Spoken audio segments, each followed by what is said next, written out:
If your 2020 Audi Q5 key fob battery is dead, don't worry. The key fob contains a passive RFID chip that works even without battery power.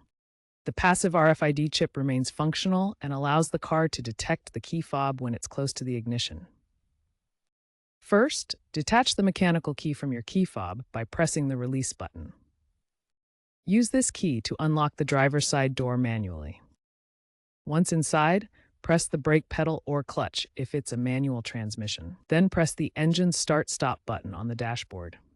The car will start because the system detects the fob's RFID signal when it's close to the ignition.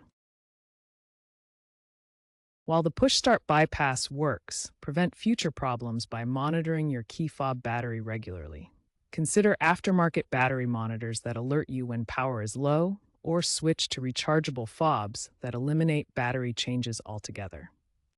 In newer Audi models after 2020, watch for dashboard alerts that show key battery low messages. These warnings help you replace the battery before it completely dies, avoiding the need for bypass methods. If the push-start bypass doesn't work, the RFID chip inside the key fob might be faulty, though this is rare. In such cases, don't attempt repairs yourself. Contact an Audi dealership for professional service. For proactive management, experts recommend annual battery checks and switching to lithium batteries, which last up to 5 years compared to standard ones. This reduces the risk of dead fob issues significantly. Looking ahead, by 2030, wireless fob charging and app-based remote starts may become standard, reducing reliance on physical batteries.